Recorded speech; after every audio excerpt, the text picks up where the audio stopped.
अस्सलामु अलैकुम वरहमतुल्लाहि वबरकातुहू।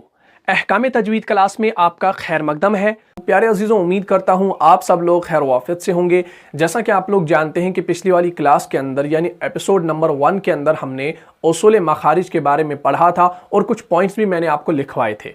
उम्मीद करता हूँ आपने उस क्लास को पूरा देखा होगा। तो आज हम शुरुआत करने वाले हैं हल्की मखारिज से। और हल्की मखारिज जो है ये किस कैटेगरी के अंदर आता है? ये आता है मखारिज मुहक्कका के अंदर। मखारिज मुहक्कका कहते हैं जो मखारिज हलक, जुबान और होंठों में हो। इसको जो है मैंने पहले वाले एपिसोड के अंदर अच्छे से समझा लिया है। पहले जाके उस वीडियो को देख लीजिए, तभी जाके जो है ये आपको समझ में आ जाएगा। तो हलक जो है, हलक से 3 मखारिज है और वो 3 मखारिज कौन कौन से हैं? सबसे पहला है अक्साए हलक, दूसरा है वस्ते हलक और तीसरा है अदनाए हलक। मैं फिर से दोहरा देता हूं, सबसे पहला है अक्साए हलक, दूसरा है वस्ते हलक और तीसरा है अदनाए हलक। अक्साए हलक किसे कहा जाता है? अक्साए हलक कहते हैं हलक का निचला वाला हिस्सा जो सीने की तरफ है। वस्ते हलक कहते हैं हलक का बीच वाला हिस्सा, दरमियानी वाला हिस्सा। और अदनाए हलक कहते हैं जो हलक का ऊपर वाला हिस्सा है, जो मुंह की जानिब है, जो मुंह की तरफ है।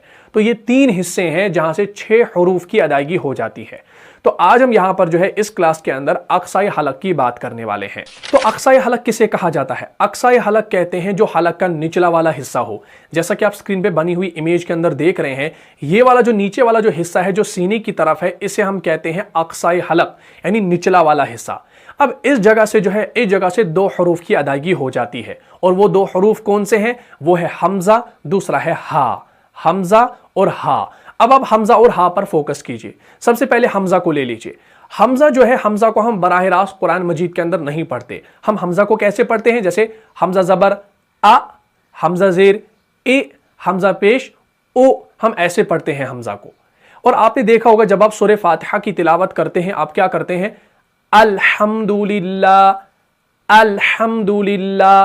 तो अल्हम्द जब आप शुरू करते हैं तो पहले वो आवाज को देखिए, अ अल्हम्दुलिल्लाह, अ अल्हम्दुलिल्लाह। तो ये जो पहले आ की आवाज निकल रही है, ये हमजा है। जब आप पढ़ते हैं अल्लाह, अल्लाह का नाम पढ़ते हैं तो अल्लाह का नाम पढ़ने से पहले आ की आवाज आ रही है, तो वो जो आ है वो हमजा है। तो हम पढ़ते हैं हमजा जबर आ, हमजा जेर ए, हमजा पेश ओ। और इसकी अदायगी कहां से है? हलक के निचले वाले हिस्से से। क्लियर हो गया यहां तक? अब चलिए दूसरी बात यहां पर हमजा के मुतालिक बता देता हूं। हमजा साकिना आपने कुरान मजीद के अंदर देखा होगा और हमजा साकिना जो है तकरीबन 1150 मरतबा जो है कुरान मजीद के अंदर आया है। गालिबन आपको हर सफ़े के अंदर, हर पेज के अंदर आपको कहीं ना कहीं हमजा साकिना मिल जाता है। हमजा साकिना कौन सा होता है? जैसा कि आप स्क्रीन पर जो है ये सारे हमजा जो है, ये सारे हमजा साकिना है। यानी जिस हमजा के ऊपर सुकून हो, जज्म हो, उसे हमजा साकिना कहा जाता है। इनको पढ़ने का जो तरीका होता है उसके अंदर थोड़ा सा झटका होता है, थोड़ा सा झटका होता है। और हमजा साकिना जो होता है इसको हमने अपने माक़बल के साथ मिलाकर पढ़ना होता है, यानी पिछले वाले के साथ मिलाकर पढ़ना होता है। जैसे मैं आपको एक आम फहम मिसाल दूं, सूरह फील तो आप में से हर किसी को याद होगी। सूरह फील के आखिर में हम क्या पढ़ते हैं? फजअलहुम कअस्फिम माकूल, माकूल। हम पढ़ते हैं माकूल, झटका देकर पढ़ते हैं। अब कुछ लोगों को लगता है कि हम खाली मीम जबर को ही पढ़ते हैं। ऐसा नहीं है, आप मीम और हमजा साकिना को मिलाकर पढ़ते हैं। मीम हमजा जबर मा, मा झटका देकर पढ़ते हैं, हल्का सा झटका देकर पढ़ते हैं, तो ये बन जाता है माकूल। तो माकूल नहीं है ये माकूल है। जैसे दूसरा एक लफ्ज है कुरान मजीद के अंदर यामुरु, हम यामुरु नहीं पढ़ते, हम क्या पढ़ते हैं? यामुरु। क्यों? क्योंकि हम हमजा साकिना को पढ़ते हैं, उस अलिफ को नहीं पढ़ते। जो अलिफ है ना, अलिफ जो है वहां पर वो खाली सपोर्ट के लिए है, उस हमजा साकिना के लिए, बाकी उसका कोई काम नहीं है, वो खाली सपोर्ट के लिए है। हम उस अलिफ को नहीं पढ़ते बल्कि उसके ऊपर के हमजा साकिना को पढ़ते हैं। जैसा एक दूसरा लफ्ज है याकुलून, याकुलून। हम याकुलून नहीं पढ़ते हैं, हम पढ़ते हैं याकुलून, याकुलून। वहां पर भी हम हमजा साकिना को पढ़ते हैं। अब हमजा साकिना जो है वो आपने और मुख्तलिफ शक्लों में देखा होगा। जैसे या के ऊपर आ गया, वाव के ऊपर आ गया, जैसा कि आप स्क्रीन पर देख रहे हैं। वाव और या के ऊपर भी छोटा सा हमजा आ जाता है। अब बहुत सारे लोग कंफ्यूज हो जाते हैं कि हमने नीचे वाले या और वाव को पढ़ना है या ऊपर वाले हमजा को पढ़ना है।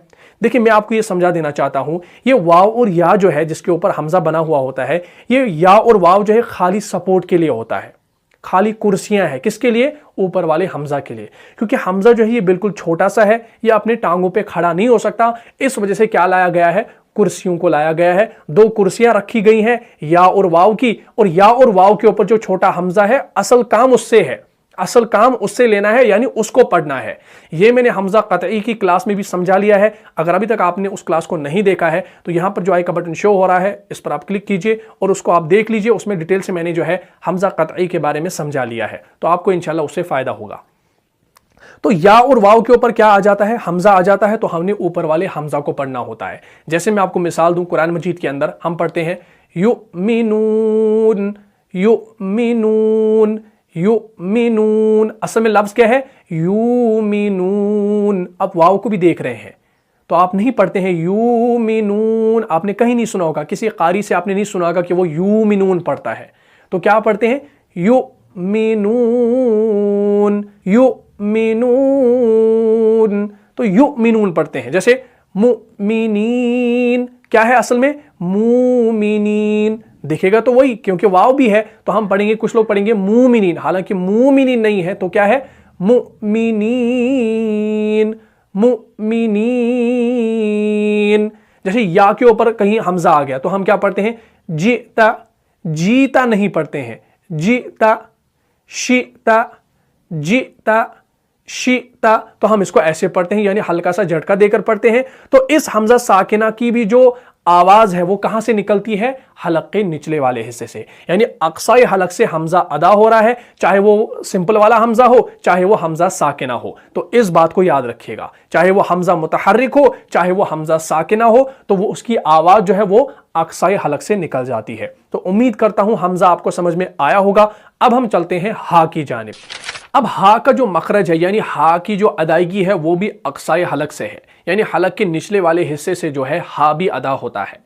जब आप हा को पढ़ते हैं ना, तो हा को पढ़ते समय क्या होता है कि आपका जो निचला वाला ये पोर्शन है, यानी हलक का जो निचला वाला साइड है, ये तमाम, ये पूरा का पूरा जो है वाइब्रेट होने लगता है। इसके अंदर एक वाइब्रेशन पैदा होती है जब आप हा को पढ़ते हैं। जैसे हा, हा, हा, हमजा हा जबर आह, हमजा हा जेर एह, हमजा हा पेश ओह।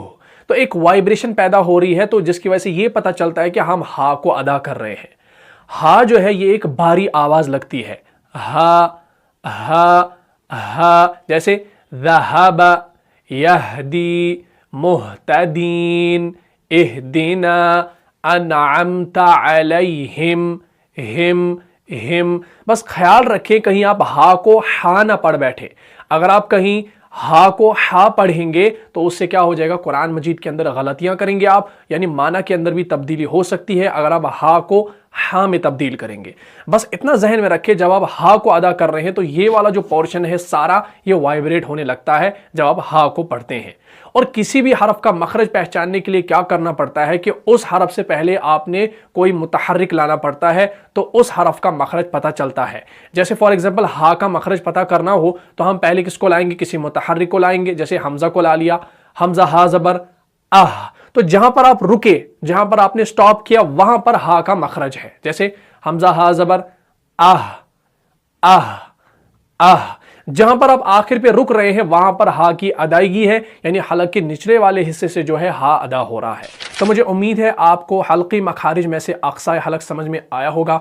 इसकी आप बार बार प्रैक्टिस करें, बार बार मश्क करें। जितना आप इसकी प्रैक्टिस करेंगे उतना ही जो है ये निखर कर अदा होंगे, उतना ही इनके अंदर जो है निखार पैदा होगा, तो ये हरूफ जो है उतना ही सही तरीके से अदा होंगे।